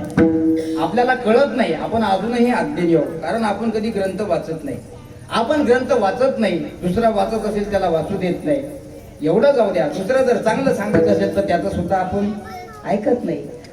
म्हणून आपण कुठंतरी फसलो. म्हणून कोणाचं तरी ऐकलं पाहिजे. ऐका, आज आम्ही आमच्या गुरुजींचं ऐकलं म्हणून तुमच्या समोर कीर्तन करतो की नाही बुवा? कीर्तन करणं म्हणजे काय भाजीपाला ऐकल्यासारखं वाटतं का तुम्हाला? नाही. कीर्तन करणं म्हणजे ग्रंथ वाचावे लागतात. रात्री 2-2 वाजता उठून मृदंगाची प्रॅक्टिस करावी लागते. 4-4 तास गायनाचा रियाज करावा लागतो. 6-6 घंटे पाठांतर करावं लागते. 1 महिना नाही, 2 महिने नाही, 1 वर्ष नाही, 2 वर्ष नाही, तब्बल 4-4 वर्ष प्रॅक्टिस करावी लागते. किती वर्ष? 4 वर्ष केल्यानंतर सुद्धा आम्ही अजून विद्यार्थीच आहोत. मला एक सांगायचं आहे, आम्ही जर आमच्या गुरुजीचं ऐकलं नसतं तर आज तुमच्या समोर आम्ही कीर्तन करू शकलो नसतो. याचा अर्थ असा आहे सज्जन की जेवढं सोपं तुम्हाला बोलणं वाटतं तितकं बोलणं हे सोपं नसतं. शास्त्रकार सांगतायत, पाहून या ग्रंथ करावे कीर्तन. ग्रंथ पाहिल्याशिवाय कीर्तन करता येत नाही. ग्रंथ पाहिल्याशिवाय चिंतन सुद्धा मांडता येत नाही. आपलं चिंतन अत्यंत महत्वाचं आहे. का या ठिकाणी 2 ठिकाणी आदिनाथ असा शब्द आलेला आहे. एक आई जगदंबा मातेच्या ठिकाणी आणि दुसरा भगवान भोलेनाथाच्या ठिकाणी. भगवान भोलेनाथ हे कोण आहेत याचा आपण विचार जर केला, पूर्वी नव्हते कोटेचं काही, चंद्र सूर्य तारा नाही, अवघे शून्यच होते पाही कानोबा तेरे तेरे ते. पूर्वी काहीच नव्हतं, चंद्र नाही, सूर्य नाही, तारा नाही, अवघे शून्यच होते पाही. मग ही सृष्टी निर्माण झाली कशी? आता ऐका, ही सृष्टी निर्माण झाली कशी? ही सृष्टी निर्माण करण्याच्या अगोदर ब्रह्मदेव आणि भगवान विष्णुदेव प्रत्यक्ष भगवान भोलेनाथाला कैलास पर्वतावर भेटण्याकरता गेले. कुठं गेले? बस स्टँडवर नाही, कैलास पर्वत. कैलास पर्वतावर भेटण्याकरता गेले आणि भगवान भोलेनाथ, ब्रह्माजी आणि भगवान विष्णूजी या तिन्ही देवा मिळून चर्चा चालू झाली. चर्चा ही सामान्य नाही, चर्चा ही म्हणजे काय, तुमच्या आमच्या सारख्या सर्वसामान्य माणसाची आहे का? देवा लोकांची चर्चा आहे. हा, अन्न वस्त्र निवारा करणारे हे तीन त्रिदेव आहेत, ब्रह्म विष्णू महेश. दोघा लोकांनी त्या ठिकाणी भगवान भोलेनाथाची चर्चा करण्याचं ठरवलं आणि तिन्ही लोक एका ठिकाणी बसले. ब्रह्माजी विष्णूजीला बोलू लागले, विष्णूजी आपल्याला ही सृष्टी निर्माण करायची आहे, सृष्टीचा विस्तार करायचा आहे, सृष्टी वाढली पाहिजे, याकरता आपण काय केलं पाहिजे? विष्णूजी म्हणले, बाबा माझा तर विवाह झालेला आहे. ब्रह्माजी म्हणले, माझा पण झालेला आहे. म्हणजे दोघांकडून सृष्टी निर्माण होणार नाही, याच्याकरता एक काम आपण केलं पाहिजे. म्हणजे काय? म्हणजे कैलासावर जो बसलेला आहे त्याचं नाव आहे भगवान शंकर. आणि बर काय केलं पाहिजे? नाही रे म्हणे, बाबा ते भगवान भोलेनाथ आहेत, ते कधी कोणाच्या वाटाला जात नाहीत आणि गेले तर ते कधी कोणाला सोडत नाहीत. म्हणे असं कोण म्हणतो? म्हणे तुले नाही का दोनच डोळे आहेत? ब्रह्माजीला विष्णूजी म्हणतात, तुम्हाला फक्त दोनच डोळे आहेत? म्हणे मग? विष्णूजी म्हणले, ब्रह्माजी तुम्हाला सुद्धा दोनच आहेत. म्हणे हे दोन दोन या जगात फक्त दोन दोनच आहेत. या सृष्टीच्या पायथ्याशी जर आपण विचार केला, या सृष्टीचा विचार जर आपण केला तर फक्त भगवान भोलेनाथाला तीन डोळे आहेत. किती डोळे आहेत? का तुमच्याकडे आहेत कोणाला तीन डोळे? हा, असतील तर सांगा बरं. आपल्याला प्रत्येकाला दोन दोन नेत्र आहे, दोन दोन डोळे आहेत. फक्त भगवान शिवजीला तीन डोळे आहेत. म्हणून तर ब्रह्मा विष्णू हे फक्त देव आहेत आणि हा एकटा महादेव आहे, देवांचा देव आहे. म्हणून यांनी विचार केला, सृष्टीचा विस्तार आपण केला पाहिजे, याकरता काय केलं पाहिजे? विष्णूजी म्हणले ब्रह्माजीला, ब्रह्माजी म्हणले विष्णूजीला, दोघांनी विवाह करून चालत नाही किंवा दोघांच्या पत्नी असून चालत नाही. संसार सृष्टी जर वाढवायची असेल तर भगवान शिवजीला सुद्धा विवाह करण्याकरता आपण तयार केलं पाहिजे. आता भगवान भोलेनाथ म्हणले, नाही रे बाबा मला लग्न वगैरे काय करायचं नाही. कोण बसेल म्हणे लग्न करत? म्हणे काऊन रे? म्हणे लग्न केलं की दळून आणावं लागते म्हणतात. काय म्हणतात? म्हणे नाही, लग्न केलं की पाणी भरावं लागते म्हणतात. म्हणे नाही बा तसं काही नाही. नाही म्हणे तुम्हाला नाही माहित महाराज, कधी कधी लग्न केलं की घर लावून भांडे घासावे लागतात म्हणे. म्हटलं नाही बा असं काही नाही. म्हणे नाही का तुम्ही नाही का? म्हणे मी नेहमी पाहतो ब्रह्माजी बसलेले असतात, प्रत्यक्ष सरस्वती माता म्हणते ब्रह्माजीला, तुम्हाला तर काही समजत नाही, तुम्ही म्हणे ब्रह्मदेव आहे, तरी सुद्धा सरस्वती माता म्हणते तुम्हाला काही, तुम्हाला तर काही, तुम्ही म्हणता की नाही तुमच्या घरी, तुम्हाला तर काही. गंमत होय ना, आपण एखाद्या वेळेस बोलतो तुम्हाला तर काही समजत नाही, पिंट्याचे पप्पा तुम्ही आहे ना, तुम्ही राहू द्या आता, तुम्ही बोलूच नका पिंट्याचे पप्पा, तुम्हाला तर काही समजत नाही. पिंट्याचा पप्पा मला भेटला म्हणजे महाराज ही म्हणते बाबा मला काही समजत नाही, आता काय करू? म्हटलं तसंच आहे बाबा, प्रपंचात चतुर्भुज झाल्यानंतर माणसाला शेवटच्या श्वासापर्यंत कळत नाही, माणसाला कळत नाही हेच कळत नाही, हे गुरु भाई. म्हणून बघा ना म्हणे तुम्ही ब्रह्म असून सुद्धा प्रत्यक्ष सरस्वती माता म्हणते तुम्हाला काही कळत नाही. म्हणे मी ब्रह्म आहे, मला एक तोंड नाही म्हणे, तीन तोंड आहेत म्हणे. किती तोंड आहेत म्हणे? तीन तोंड आहेत, पण तिन्ही तोंडावर बोट ठेवायला लावते म्हणे. कोण? माझी पत्नी.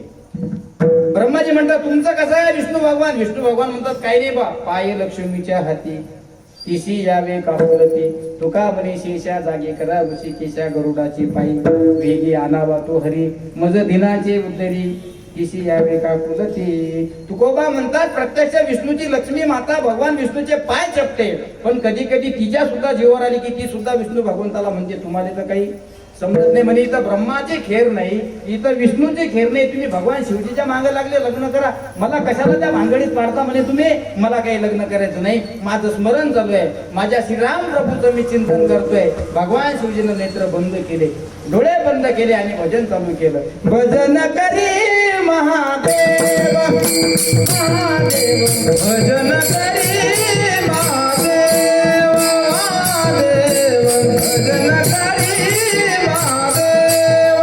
आराम पुणे सदा देवा, आराम पुणे सदा देवा, भजन करी महादेव महादेव, भजन करी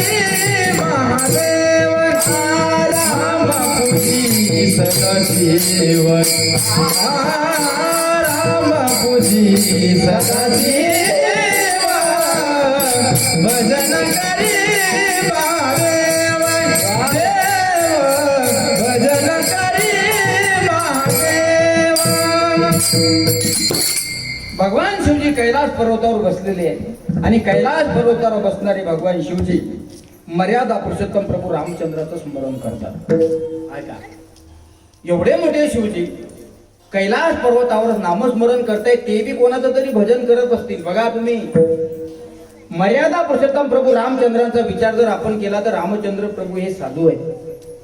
मर्यादा पुरुषोत्तम रामचंद्र प्रभूचा विचार जर आपण केला तर ते साधू नाही, साधक आणि संत सुद्धा आहे.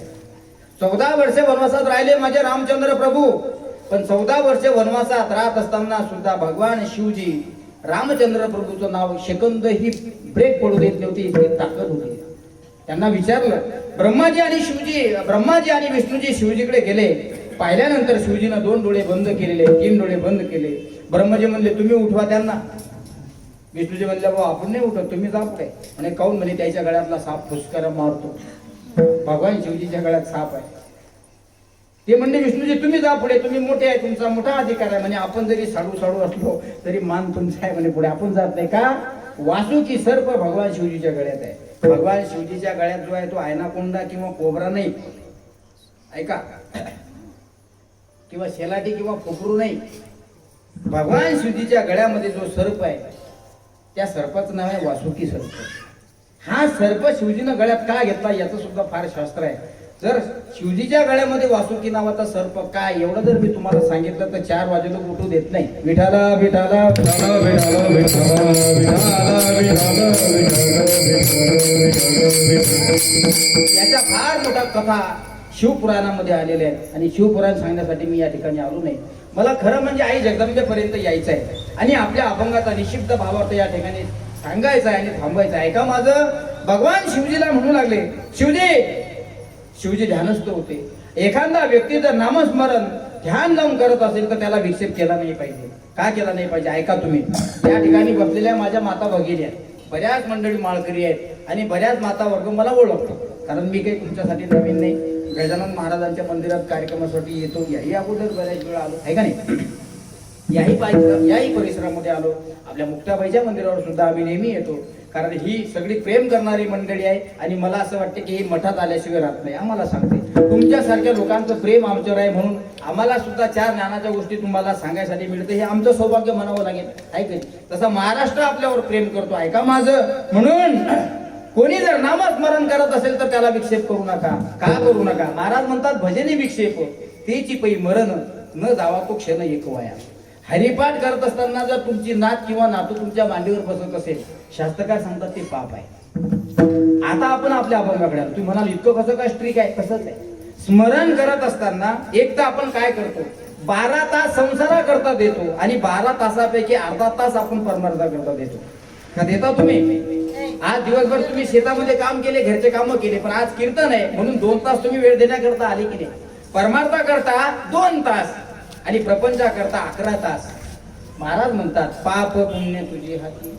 हे संतुलन होण्याकरता, हे कळण्याकरता माझे तुकोबा म्हणतात की सजनानो, याच्याकरता धर्म काय, याच्याकरता परमार्थ काय आहे, याच्याकरता सुख काय, याच्याकरता दुःख काय, याच्याकरता पुण्य काय आहे आणि याच्याकरता पाप काय आहे, हाच विचार जगद्गुरु संत श्री तुकाराम महाराज करतायत.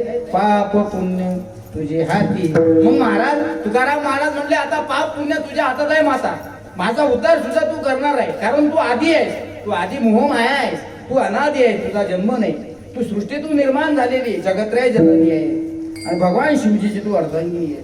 म्हणून भगवान शिवजीला तृप्त करण्याकरता त्या ठिकाणी ब्रह्मा आणि विष्णूजी 2 जण गेले. हे म्हणले तुम्ही जा, ते म्हणले तुम्ही जा. हा म्हणला मी काही जात नाही, तुम्ही काही जात नाही. मग आता काय केलं पाहिजे. भगवान शिवजीच्या चरणावर गेले आणि भगवान शिवजीच्या चरणाला हलकासा स्पर्श केला.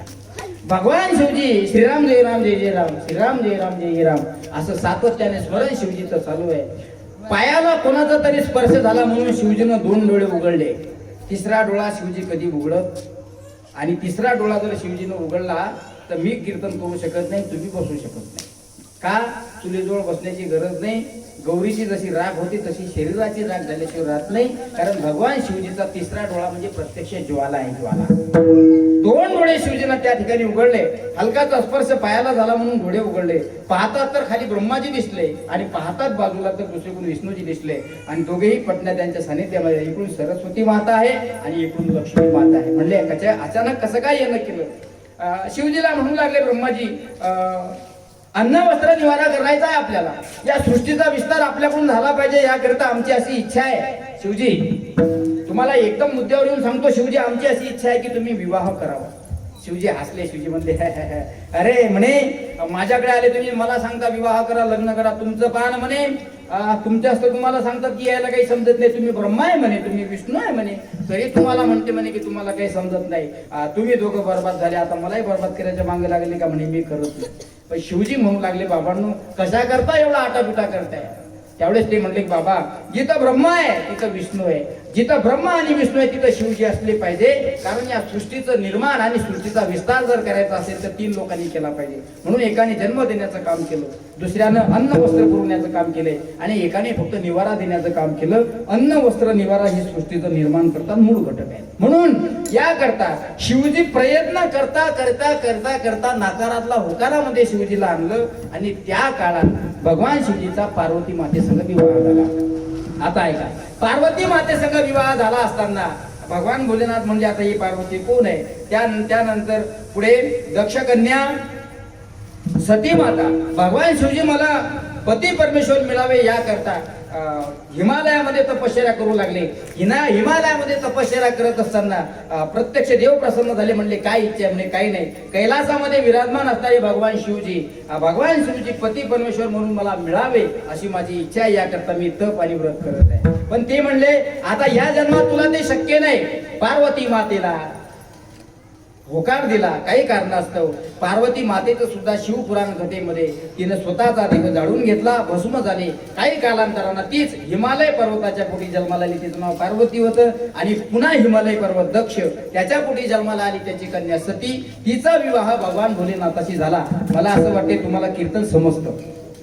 सुज्ञ सोते असले की सांगायची मजा येते. विठाला विठाला विठाला विठाला विठाला कुमाये कुमार कुमाये कुमार कुमाये कुमार कुमाय कुमार कुमाय विठोबार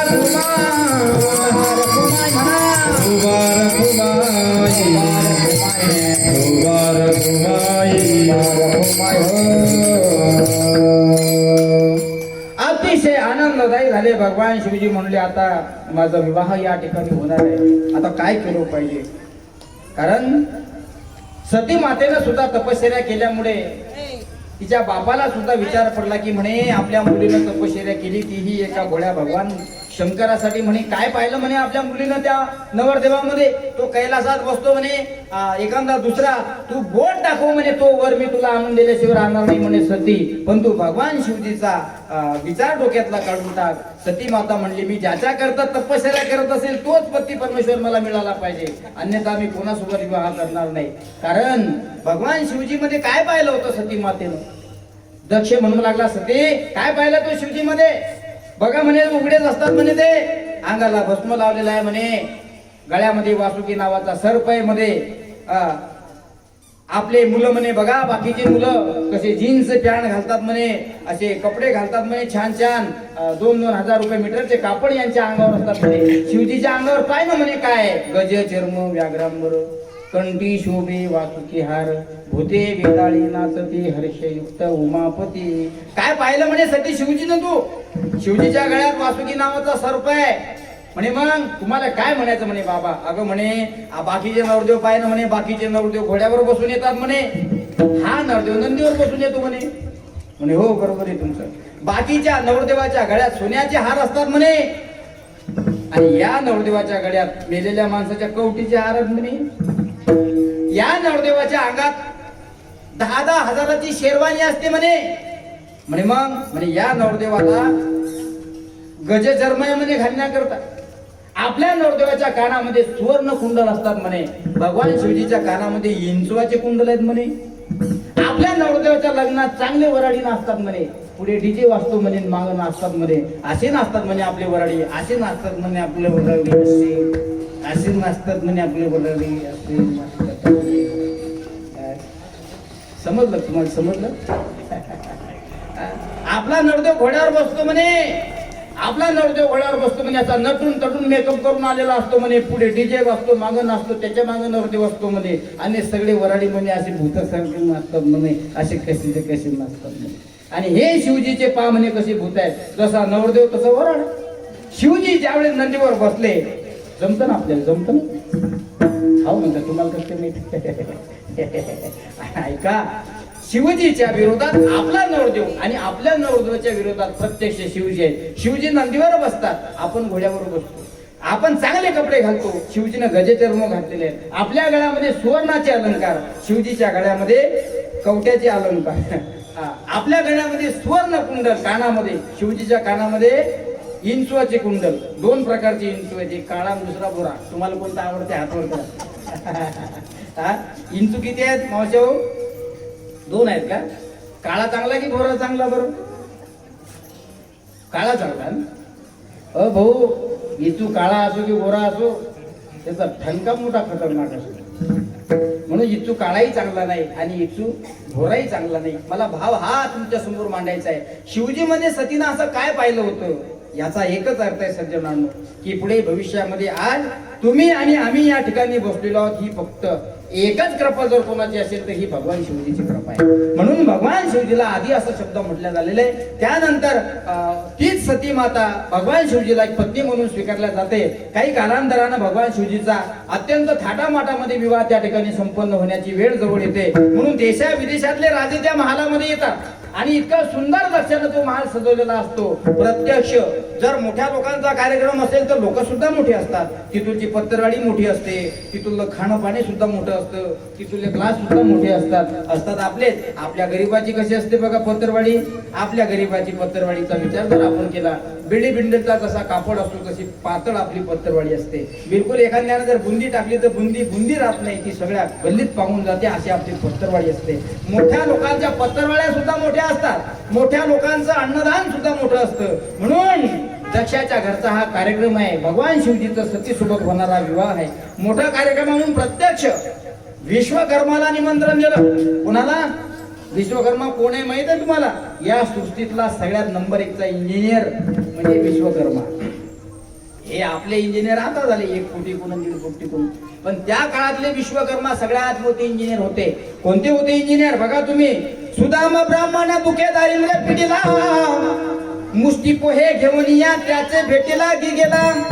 शुद्ध भाव देखून या गाव सोनियाचा बिलागा, विठोबाचा धर्माचा गो त्याची चरणी लक्ष लागो.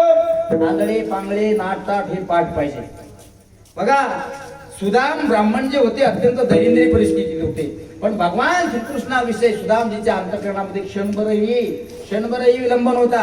कृष्ण कृष्ण कृष्ण कृष्ण म्हणत होते माझे सुदामजी. आणि सुदामजीची भक्ती माझ्या श्रीकृष्णानं पाहिली. कर्मधर्म सुदैवानं सुदामजीनं ठरवलं की द्वारकेचा द्वारकाधीश भगवान श्रीकृष्ण याच्या भेटीला मला जायचंय. एकाने विचारलं का जायचंय महाराज? लहानपणी आम्ही सांदीपानी ऋषीच्या आश्रमामध्ये दोघं शिकत होतो. अर्धी पोळी होती आमच्या पुढे, अर्ध्या पोळीतली चतकोरभर सुदामजी खात होते आणि अर्ध्या पोळीतली चतकोरभर मला देत होते. माझा सुदामा ब्राह्मण असला म्हणून काय झालं? माझा सुदामा गरीब असला म्हणून काय झालं? माणूस हा पैशानं श्रीमंत नसला पाहिजे, माणूस हा मनानं श्रीमंत असला पाहिजे. मनानं श्रीमंत असला पाहिजे. सुदामजी मनानं श्रीमंत होते, मनानं.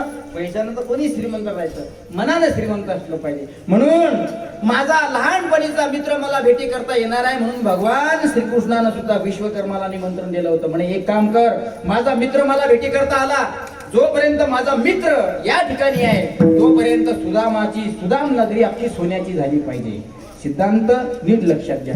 त्या काळात भगवान श्रीकृष्णानं सुदामाची झोपडी सोन्याची केली होती, तशी दक्षानं सुद्धा विश्वकर्माला बोलावून असा सुंदर अशा प्रकारचा मंडप सजवला होता. देशा विदेशातले राजे महाराजे येऊन बसले होते. राजा महाराजांनी नटलेला तो सभा मंडप होता. आणि काही कालांतरानं नंदिकेश्वराला पुढे पाठवण्यात आलं.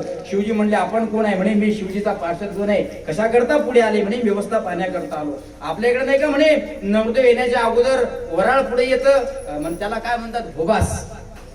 भोबास म्हणतात काही लोक. भोबास इवय भेट. हा इवय सडके पुडके नारळ असतात, 4-4, 5-5 रुपयाचे हार असतात, ते गळ्यामध्ये टाकायचे. या इवई आजपासून तुम्ही आम्ही साडू होणार आहोत, तुम्ही खलास आणि आम्ही खलास, या या या ऐका असे विचार आपण करतो. म्हणून पार्षदगणाला पुढे पाठवलं. पार्षदगण म्हणू लागले आता काय केलं पाहिजे? म्हणे काही नाही महाराज, आम्ही पाहण्याकरता आलो. आता एक नंदिकेश्वर पुढे आल्यानंतर त्याला असं वाटलं अंदर जाऊ की नाही जाऊ, कारण सुवर्ण अलंकाराने नटलेले सगळे राजे महाराजे. दक्षाला फार कमीपणा वाटत होता. म्हणजे आपल्या मुलीला नवरदेव पाहिलाच कसा हे मला समजत नाही. पण सतीनं सांगितलं होतं करीन तर भगवान शिवजीचीच विवाह करीन. भगवान शिवजी जर माझा विवाह नाही झाला तर मी माझा देहाची राग रांगोळी करून घेईन. मुलीची इच्छा असल्यामुळे बापानं सुद्धा त्याला मान्यता दिली. काही कालांतरानं तो विवाह सुद्धा संपन्न झाला. पुढे अनेक प्रकारचे कर्मधर्म सुदैवानं त्यांचे भांडण झाले, तक्रारी झाली, म्हणून सतीनं सुद्धा त्यांचा देह जाळून घेतला. काही कालांतरानं ती सती, कारण दक्षाला कितीतरी कन्या होत्या. त्या कन्यांपैकी 2 कन्या मी तुम्हाला सांगितले.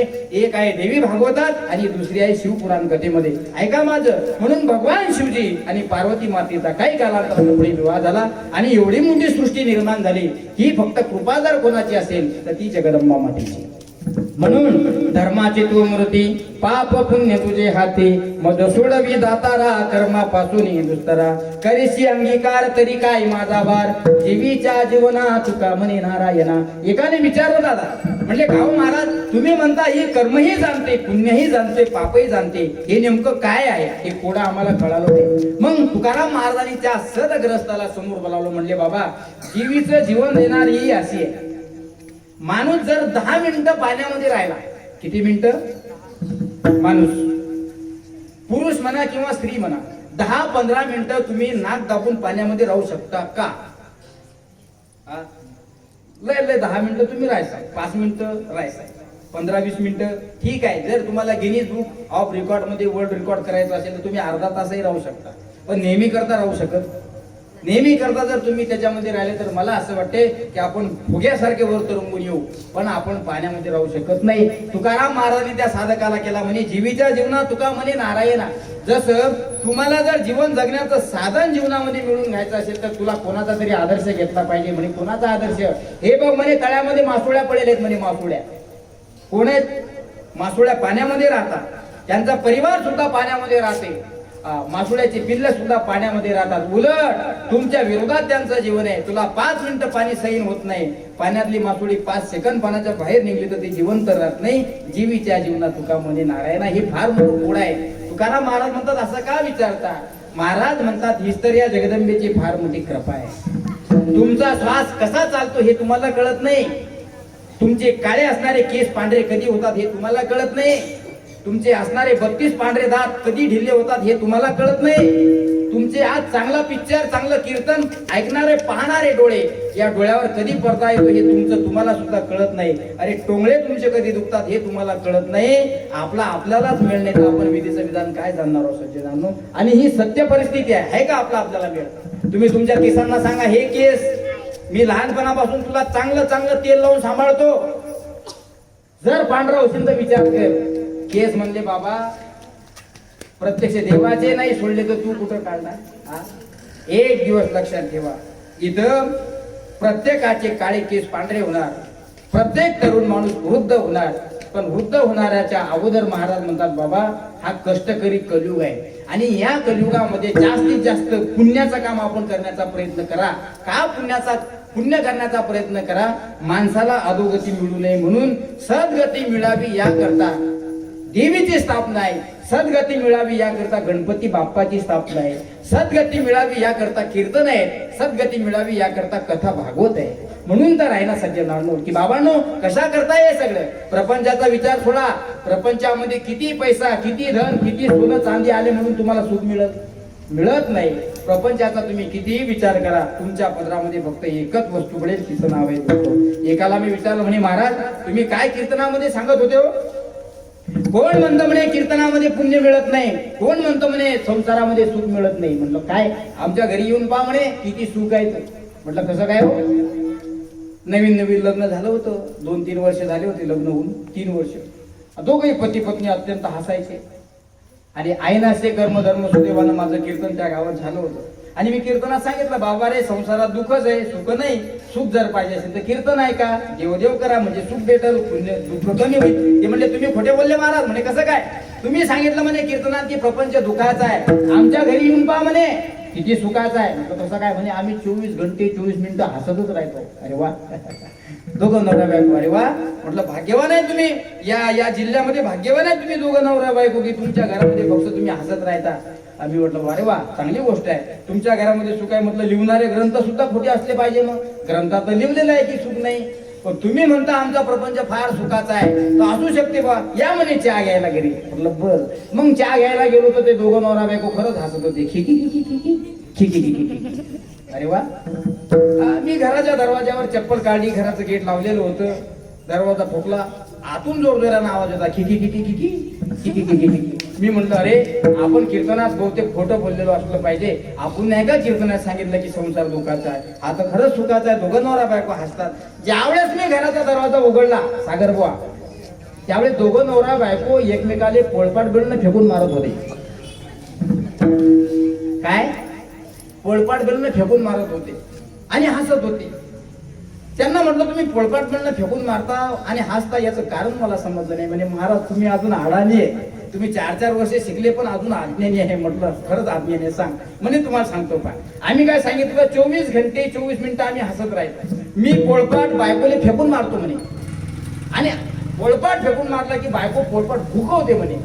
पोळपाट भुकला किती हसते म्हणे, किती किती किती, आणि तोच पोळपाट ती उचलते म्हणे, ती मला फेकून मारते म्हणे. मी पोळपाट भुकवतो म्हणे, मी पोळपाट भुकवला की मी हसतो म्हणे, किती किती. मला सांगा तुम्ही, हा संसार सुखाचा आहे का हो? हा संसार सुखाचा वाटतो का? आज तुम्ही पोळपाट बेलनं फेकून मारता, पोळपाट बेलनं भुकवता, चुकवता, आणि जर एखादं चुकून टाळक्यात बसलं तर मग कार्यक्रम झाला म्हणून समजा. सज्जनानो, हा प्रपंच कालही सुखाचा नाही, हा प्रपंच आजही सुखाचा नाही. आणि सांगू तुम्हाला, चंद्र सूर्य आहे तोपर्यंत हा सुखाचा राहणार नाही. एक म्हणले महाराज तुम्ही असंच कीर्तनातून सांगता, कोण म्हणले म्हणे संसार सुखाचा नाही. त्याचे सुद्धा 2 वर्ष लग्न होऊन झाले होते. किती वर्ष? 2 वर्ष लग्न होऊन झाले. मे महिन्यात मस्त पंगत दिली होती, त्यानं फार मोठा खर्च केला होता, फार मोठा डीजे बनवला होता, फार मोठं वराळ आलं, चांगली पंगत होती, चांगले लोक जेवले. 2 वर्ष त्याचं लग्न होऊन झाले. 3रं वर्ष आलं, त्याला म्हटलं अरे बाबा गावामध्ये कीर्तन आहे म्हणतात तुमच्या आमचं. म्हणे हो महाराज, पत्रिकेवर नाव पाहिलं, येता का तुम्ही कीर्तनाला? हो येतो म्हणे, पण आलो असतो म्हणे महाराज तुमच्या कीर्तनाला, पण आमच्या बायकोचा उद्या वाढदिवस आहे. अरे म्हटलं वा, किती दिवस झाले तुझा विवाह? म्हणे महाराज 2 वर्ष कंप्लीट झाले आणि उद्या 3ऱ्या वर्षाचा पहिला दिवस आहे, म्हणजे हॅपी अॅनिव्हर्सरी. काय म्हणतात त्याला? हॅपी बर्थडे टू नाही, लग्नाचा वाढदिवस आहे म्हणजे लग्नाचा वाढदिवस. म्हणे म्हटलं मग पत्नीला काय गिफ्ट वगैरे आहे की नाही? म्हणे आहे, पण सांगत नसतात. म्हटलं का? म्हणे जर गिफ्ट सांगितलं तर ते सरप्राईज कसं काय ठरव? ते सरप्राईज आहे म्हणे. अरे वा, गुप्त द्यायचं वाटते पत्नीला. म्हणे मग प्रेम आहे म्हणे आमचं एकमेकांवर, इतकं प्रेम आहे म्हणे, इतकं प्रेम आहे. त्याला विचार, म्हटलं भाऊ काय सरप्राईज देणार आहे बायकोला? म्हणे सांगत नसतात. ते दुकानावर गेलं, मोठ्या दुकानावर गेलं केकच्या, आणि केकच्या दुकानावर गेले असताना त्या केकवाल्याला सांगितलं, हे केकवाल्या दादा, काय म्हणतो भाऊ, उद्या माझ्या बायकोचा वाढदिवस आहे. बर, मग भला मोठा क्विंटलचा केक बनव म्हणे. कितीचा? 1 क्विंटलचा. आणि त्या केकवर लिहू म्हणे हॅपी बर्थडे प्रियतमा. काय लिहू म्हणे? हॅपी बर्थडे प्रियतमा. आता केकवाल्याचं दुकान एकच होतं अख्ख्या चिखलीमध्ये, त्याच्याकडे होती गर्दी. हाऊस आला की केक दे, गाऊस आला की केक दे. याने सांगितलं होतं हॅपी बर्थडे प्रियतमा लिहण्याचं. कर्मधर्म सुदैवानं केकवाल्याच्या दुकानात गर्दी असल्यामुळे केकवाला ते विसरून गेलं, आणि त्या केकवाल्यानं प्रियतमाच्या ऐवजी लिहिलं हॅपी बर्थडे प्रियतात्मा. हॅपी बर्थडे प्रियतात्मा लिहिला, आणि तो केक त्या खोक्यामध्ये पॅक केला. तो खोक्यामध्ये पॅक केलेला केक ज्यावेळेस बायको ती मेणबत्ती इथून ती आता फूक मारणार आणि तो केक कापणार, त्याच्यावर पाहिलं प्रियतमाच्या ऐवजी प्रेतात्मा दिसले. ती बाई बायको राहिली नाही, ती भवानी झाली. बसली नाही याच्या छाताळावर बसली, आणि काय केलं? जसा बँड वाजवतात तसा वाजवला. हो बाबा, दृष्टांत समजा, सिद्धांत घ्या. तुम्हाला जरी वाटत असेल की या प्रपंचामध्ये सुख आहे सज्जनांनो, ए रवगेचे दुःख, ए रवगेचे दुःख, म्हणून खरं सुख या ठिकाणी आहे. आई जगदंबा मातेच्या पावन कुशीमध्ये नवदुर्गा उत्सव मंडळ, नवयुवक दुर्गा उत्सव मंडळ आयोजित गजानन नगरवासियांच्या या अतोनात प्रयत्नातून हा कीर्तनाचा कार्यक्रम या ठिकाणी होतो. बघा, तुम्हाला ज्ञानाच्या 4 गोष्टी ऐकण्यासाठी चांगल्या वाटतात. ह्या चांगल्या वाटतात म्हणजे तुमचा दोष नाही, तुमच्या कुठंतरी पदरामध्ये सुख पडतंय, याचंच नाव कीर्तन आहे. आणि कीर्तनातून जे मिळतंय त्याचं नाव सुख आहे. म्हणून याची अपेक्षा आपण करतो. हे घरात भेटत नाही, हे तुम्हाला देवाच्या देवळात गेल्याशिवाय भेटल्याशिवाय राहणार नाही. त्याच्याकरता त्याग आपण केला पाहिजे. म्हणून आज नवयुवक दुर्गा उत्सव मंडळ आयोजित या सर्व मंडळींनी मला या ठिकाणी निमंत्रित केलं. म्हणून वेळात वेळ काढून आपल्या चिखली गारमामध्ये बऱ्याच ठिकाणी कीर्तनाचे कार्यक्रम चालू आहे. त्या नगरचे लोक तिथं कीर्तन ऐकण्यासाठी गेले, या नगरचे काही लोक पाठीमागल्या कीर्तन ऐकण्यासाठी गेले, आणि तुम्ही सुद्धा गजानन नगरकर सगळे ग्रामस्थ या ठिकाणी कीर्तन ऐकण्यासाठी आलात. खरोखर आजचं माझं कीर्तन धन्य झालं म्हणून समजतो. म्हणून ऐका. हे बघा, कधी कोणाचा द्वेष आणि निंदा करू नका. काय करू नका? कधी कोणाचा द्वेष आणि निंदा करू नका. तुम्ही जर दुसऱ्याची निंदा करत असाल, तुम्ही दुसऱ्याची चेष्टा करत असाल, काका काय अधिकार आहे तुमचा दुसऱ्याची चेष्टा करण्याचा? अरे, जो चेष्टा करतो तोही मरणार आहे, आणि ज्याची चेष्टा करतो तोही मरणार आहे. पीर मरे, पैगंबर मरे, मर मर गए जिंदा जोगी, जपी तपी संन्यासी मर गए. नीट ऐका. पड़ी काल के फांसी, जब का जब तड़खावे, तू क्या जाने लड़कावे. पुढे ऐका. 9 भी मर गए, 10 भी मर गए, मर मर गए सहस्त्र 33 कोटी देवता मर गए, पड़े काल की फांसी. जब का अजब तड़कावे, तू क्या जाने लड़कावे. मोठे मोठे गेले, मोठ्यांची यादी उघडायची, मग आपलं लेटराचं पान पलटवायचं. आपला बी नंबर कुठंतरी आहे. आज नाही तर उद्या, उद्या नाही तर परवा. 2024 सोडून द्यावं. 2024, 2050, 100% 2050 नाही, 2024 नाही, 2050, पण 100च्या आत एक दिवस आपल्याला नाही जायचं. तुम्ही कितीही पैसे द्या, सांगा हे यमराज मी तुला माझा भाऊ करतो, पण मला लांबो जरा पुढे. तो ऐकत नाही कोणाचं. यादी ठेवली आपल्याकडे. पीर मरे, पैगंबर मरे, मर मर गए जिंदा जोगी. पुढे यादी आहे. जपी तपी संन्यासी, पडे काल के फाशी. त्याचा धनका फार मोठा आहे सज्जनांनो. त्याचं आर्डर आली म्हणजे तुम्हाला काहीच करता येत नाही. घास हिडी तागा काळाची सत्ता. तुमच्या तोंडातला घास असा तोंडात सुद्धा जात नाही, इथपर्यंत जातो. आणि लोक म्हणतात आता होते नाही. त्यांना निमंत्रण आलं, VIP ते गेले. आता चांदी सारखे पांढरे डोळे करून वर जातात लोक. म्हणून सज्जनांनो, की जिवंत आहे आणि या कलियुगामध्ये आहे तोपर्यंत कधी कोणाची निंदा करू नका, कधी कोणाची चेष्टा करू नका. खास करून सांगतो, एकादशी सारखं पवित्र व्रत करा. होत असेल तर गळ्यामध्ये पवित्र तुळशीची माळ घाला. पवित्र तुळशीची माळ का घातली पाहिजे याचं सुद्धा एक शास्त्र आहे. पवित्र तुळशीच्या माळीमध्ये 108 मणी असतात. किती असतात आजी? 108 मणी असतात. जोपर्यंत तुमच्या गळ्यामध्ये 108 मण्याची तुळशीची माळ आहे, तोपर्यंत तुमच्यावर यमाचा घाला पडू शकत नाही. एक ग्रस्त, दोघं मित्र होते, मोटरसायकलनं निघाले. रविवारचा दिवस होता आजच्या सारखा, पण खाऊन पिऊन निघाले. एकादश होती त्या दिवशी. खाऊन पिऊन निघाले. कर्मधर्म सुदैवाने गावात पोहोचणार आणि तितक्यात त्या लोकांचा ऍक्सिडेंट झाला. बघा, ऍक्सिडेंट झाल्यानंतर दोघेही बाजूला पडले. चालवणारा एका कोपऱ्यात पडला आणि पाठीमागं बसणारा एका कोपऱ्यात पडला. दोघेही पडले. पण त्याच रस्त्याने एक तिसरा माणूस जात होता. त्याने विचार केला, म्हणे अरे हे दोघ जण पडले म्हणजे गावातले आहेत. त्यांनी लगेच 108 क्रमांक लावला आणि अँब्युलन्सला बोलावलं. 108 अँब्युलन्सचा नंबर आहे. महाराज आपला दृष्टांत संपला. ऐका, तुमचा ऍक्सिडेंट झाल्यानंतर 108 नंबर लावून अँब्युलन्स बोलावल्यापेक्षा गळ्यामध्ये पवित्र तुळशीची 108 महिन्याची माळ प्रदान करा. अँब्युलन्स बोलावण्याची गरज राहणार नाही. इतकी ताकद तिची आहे, ताकद आहे. म्हणून पवित्र तुळशीची माळ गळ्यामध्ये असली पाहिजे. आपल्या नगरामध्ये, आपल्या गावामध्ये नवयुवक दुर्गा उत्सव मंडळाच्या वतीने एवढा मोठा भव्य दिव्य आई मातेचा हा उत्सव या ठिकाणी साजरा होतो. तुमच्या खिशातून सुद्धा चांगल्या प्रकारची झडती लागली पाहिजे. देणगी सुद्धा आपण गेली पाहिजे. वेगवेगळ्या प्रकारचे कार्यक्रम हे लोक राबवत असतात. आणि खरं सांगू दादांनो, तुम्हाला माझ्या सर्व तरुण मित्र बांधवांना मी खरंच विनंती करतो की आपण भाग्यवान आहे. आपण सगळेच भाग्यवान आहे. गजानन महाराजांच्या कुशीमध्ये आई जगदंबेच्या पायथ्याशी हे कीर्तन करायला भेटतं आणि खऱ्या अर्थानं देवी बसवल्याचं फळ आपल्या जीवनामध्ये आपल्याला मिळते. म्हणून कीर्तन सुद्धा झाली पाहिजे. वेळात वेळ काढून का होईना 2 कार्यक्रम कॅन्सल करून आजचा 3रा कार्यक्रम या ठिकाणी संपन्न केला. मी खरोखर या सर्व तरुण मंडळीचे मनापासून धन्यवाद करतो. बघा 2 तासापासून आमची टाळकरी मंडळी सुद्धा उभी आहे आणि आता आजची 4थी माळा हे 1 दिवस बी रिकामी नाही, 1 दिवस सुद्धा रिकामी नाही. कुठं ना कुठं कार्यक्रम चालूच असतो. म्हणून वेळात वेळ काढून ही मंडळी सुद्धा या ठिकाणी आली. आमचे गोपाल महाराज आहेत, यांचा उद्या वाढदिवस आहे. त्यांना मी ऍडव्हान्स मध्ये हॅपी बर्थडे टू यू म्हणतो. आता वाढदिवसाची शुभेच्छा देतो. या ठिकाणी आमचे लखन महाराज आहेत. ही सर्व प्रसिद्ध मंडळी आहे, ही सर्व वारकरी मंडळी आहे. गातात, कीर्तन, प्रवचन वगैरे छान पद्धतीने शिकतात. दररोज सकाळी उठून रियाज सुद्धा करतात. म्हणून तुम्हाला सुद्धा जाता जाता एकच विनंती आहे माझी की सज्जनांनो, कीर्तनाच्या माध्यमातून होईल तितकं धर्माचं काम करा, संस्कृती जपा आणि आपल्या मुला मुलींना योग्य ते संस्कार लावा. काय करा? महत्वाचा मुद्दा, आपल्या मुला मुलींना योग्य ते संस्कार लावा, संस्कृती जपा. कारण कृषी प्रधान, भावना प्रधान आणि संस्कृती प्रधान आपला देश आहे.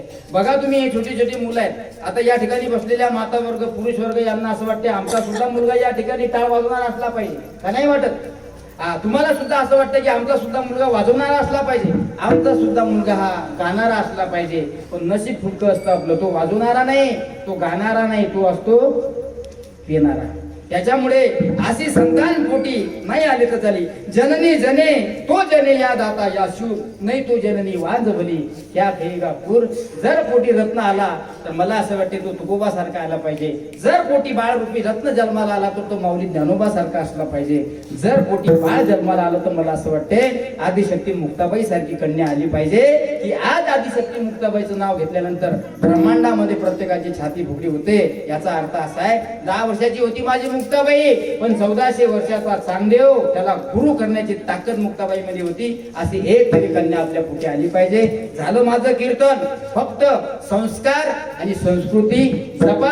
कारण आज संस्कार आणि संस्कृती जर जपली तर हिंदू धर्म जागा होईल, हिंदू धर्म जगेल, हिंदू धर्म टिकेल. याचा फार मोठं संकट यायला वेळ लागणार नाही. म्हणून एकानं राहा, एका जुटानं जीवन जगा.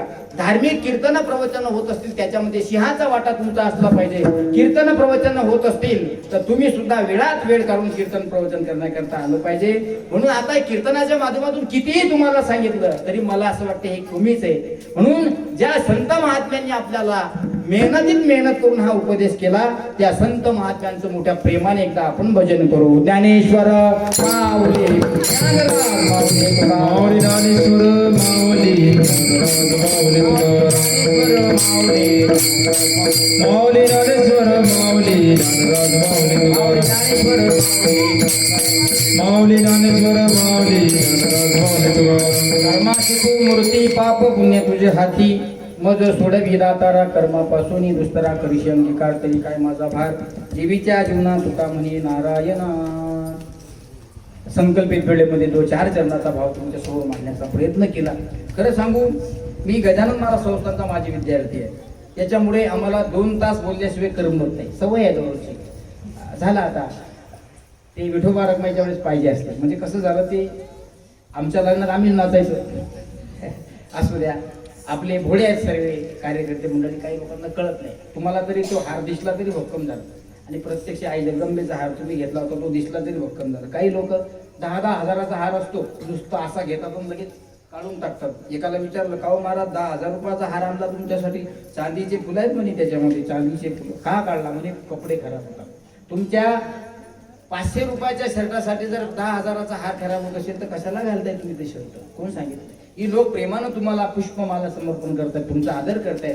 तुमच्यामध्ये एक संत, तुमच्यामध्ये एक साधू पाहताय. म्हणून कधी कधी दृष्टी देखील या पुष्पवरी शास्त्रकार म्हणतात, तुमच्या डोळ्याने जरी आलेल्या हाराचे फुलं जरी पाहिले तरी तो गळ्यात पडलं तर पुण्य भेटतं, असं शास्त्र आहे. म्हणून तुम्ही वेळात वेळ काढून या ठिकाणी हे कीर्तन श्रवण केलं, माझं सुद्धा सौभाग्य आहे. म्हणून संकल्पित वेळेमध्ये आपण या ठिकाणी थांबतो. ऐका, काही चुकीचं वाटलं असेल तो बुद्धीचा दोष, योग्य वाटत असेल ती शक्ती ज्या मातेनं मला या ठिकाणी 2 तास बोलण्यासाठी प्रदान केली, त्या जगदंबा मातेची सर्व शक्ती आहे. पाठीमागं माझा आशीर्वाद संत सम्राट योगीराज गजानन महाराजांचा आहे. आणि तुमच्यासारखे सर्व श्रोते मायबाप ऐकायला असल्यामुळे हे कीर्तन अत्यंत आनंदात पार पडलं. झालेली सेवा समर्थ सद्गुरू संत सम्राट योगीराज गजानन महाराज नवयुवक दुर्गा उत्सव मंडळ गजानन नगर चिखली यांच्या चरणावर समर्पित करतो. आणि पूर्ण विराम. विठाला जय जय विठ्ठल.